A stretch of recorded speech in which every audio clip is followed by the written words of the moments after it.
E a gente começa essa edição do Bom Dia Brasil com as informações sobre o protesto de caminhoneiros nas estradas contra os aumentos no preço do óleo diesel. Hoje é o terceiro dia de paralisação. No Rio, um grupo de caminhões reboque parou a Avenida Brasil, que é uma das vias expressas mais importantes da cidade. Então vamos direto com as imagens ao vivo do nosso Globocop. Genilson Araújo atualiza a situação para a gente. Bom dia, Genilson. Bom dia, Ana Paula. Bom dia a todos que assistem o Bom Dia Brasil. A gente está acompanhando essa manifestação de caminhoneiros aqui na Avenida Brasil, que é uma das mais importantes vias na região metropolitana do Rio, dando acesso ao centro da cidade, Ana Paula, para quem sai da Baixada Fluminense ou então da Zona Oeste. A gente observa aí que os caminhoneiros, nesse momento, eles estão ocupando uma faixa de rolamento. Estão ocupando uma faixa de rolamento após a chegada da polícia e de operadores de tráfego da Prefeitura do Rio. Após um acordo, eles foram para essa faixa, mas um pouco mais cedo, há cerca de uma hora, quase uma hora, eles chegaram a bloquear totalmente o tráfego nessa manifestação que chega a uma das mais importantes vias aqui na região metropolitana do Rio. Interditaram o tráfego totalmente, piorando ainda mais o trânsito nessa via importantíssima na região metropolitana do Rio. Aqui no Rio de Janeiro, os caminhoneiros também protestam em outras 4 estradas. Eles ocupam o acostamento, inclusive, da rodovia Presidente Dutra, na altura de Barra Mansa, e chegaram a queimar pneus e bloquear parcialmente uma das pistas. Há protestos ainda na Magé Manilha, BR-493, e também em outros trechos da BR-101, como o trecho de Itaboraí. Ana Paula.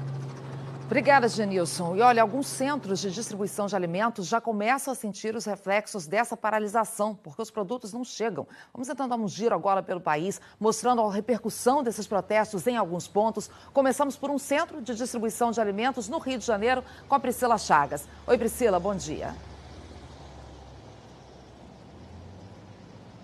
Oi, Ana, muito bom dia para você, bom dia para todo mundo. Eu estou aqui na Ceasa, que é uma das maiores centrais de distribuição do Rio. Só para a gente ter uma ideia da situação, numa quarta-feira, normalmente de madrugada, chegariam mais ou menos 340 caminhões. Mas hoje foram só 75, isso porque muitos deles ficaram retidos nas estradas estaduais e federais. E aí, por conta disso, né, os comerciantes dizem que o estoque já está acabando e aí os preços sobem. Só para vocês terem uma noção, ontem aqui na Ceasa, um saco de batata, que normalmente custaria R$60, chegou a R$400. E a caixa de tomate, que normalmente sai a 50, ontem estava sendo vendida a R$80. E o problema não é só na distribuição de alimentos, não. É também na questão de combustível, porque já tem posto falando que está com falta de combustível. E durante essa madrugada, a nossa equipe flagrou uma cena bem incomum. Ônibus abastecendo em postos de combustível comuns, porque o combustível nas garagens já acabou. E aí, por conta disso, existe um alerta das empresas de ônibus de que a frota pode ser reduzida. Ana. Chocada aqui com a diferença absurda de preço, né, Priscila? De 60 para R$400 o saco de batata, já como efeito dessa paralisação. Obrigada, viu? Vamos agora para o centro-oeste de Minas Gerais. Moradores de Divinópolis também já sentiram os reflexos do protesto dos caminhoneiros. O Tiago Carvalho conta pra gente que tem posto já sem gasolina por aí, né, Tiago? Bom dia.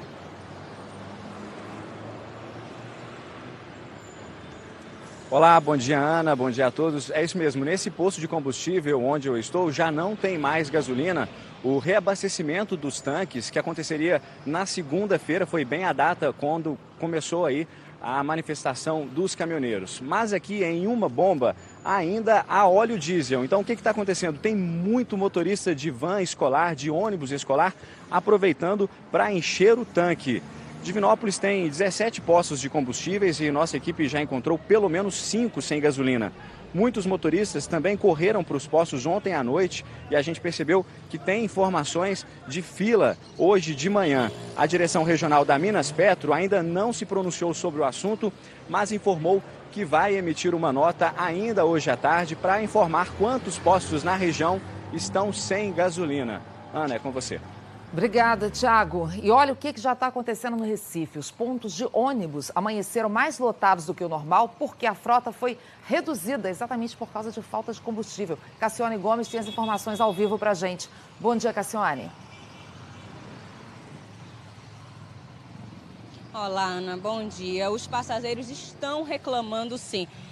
O tempo de espera hoje está bem maior que o normal. E você já sabe, né? Em horário de pico já é difícil, já é demorado pegar ônibus. Imagina hoje. A gente tem imagens aí de um dos maiores terminais de passageiros do Recife.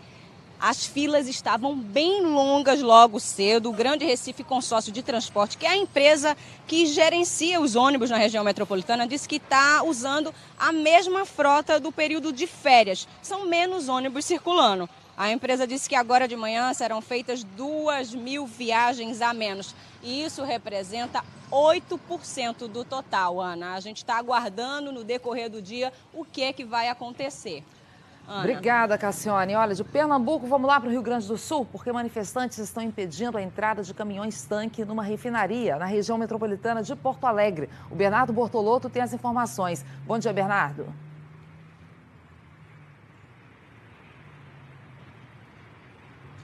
Bom dia. Os manifestantes estão espalhados pelos acessos da refinaria aqui em Canoas. Os motoristas de caminhão-tanque que chegam aqui são orientados a dar meia volta. E é isso que eles estão fazendo. Por isso não há fila. A refinaria produz combustíveis que abastecem postos do Rio Grande do Sul, Santa Catarina e Paraná, além de 4 países da América Latina. Aqui no estado já começa a faltar gasolina em alguns postos da região sul. Além disso, a polícia investiga um caminhão que foi atingido por 3 tiros ontem à noite. O motorista não parou no bloqueio da BR-472 em Itaqui. Ele chegou a ser perseguido por alguns quilômetros, mas conseguiu escapar e não foi ferido. Ana. Menos mal, né? Começa a ficar tensa também muito a situação em vários pontos. Bernardo, obrigada. E tem protesto também na rodovia Regis Bittencourt. Então vamos lá para São Paulo saber do Rodrigo Bocardi. Como é que tá por aí, Rodrigo? Já tem muito engarrafamento? Bom dia. Oi, Ana. Bom dia para você, bom dia a todos. Ligação importante do sul do país com São Paulo. O engarrafamento chegou a 6 quilômetros, viu? A gente tem as imagens, ó. Os caminhoneiros botaram fogo em pneus nas pistas ali nos 2 sentidos da rodovia Regis Bittencourt, na altura do quilômetro 280. Isso é região de Embu das Artes, região metropolitana de São Paulo. Isso foi por volta das 6h30 da manhã. Como o local do protesto é pouco antes do Rodoanel, os motoristas ficaram ali sem alternativa para pegar outras estradas. E aí o que aconteceu, ó, funcionários da concessionária que administram a via apagaram as chamas.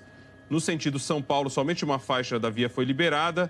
E aí, congestionamento gigantesco. A gente retoma a imagem mostrando aí, ó, quantos carros parados, e aí só com uma faixa liberada vai demorar, nesse horário da manhã, para que o trânsito volte ao normal por ali, na Regis Bittencourt. Ana.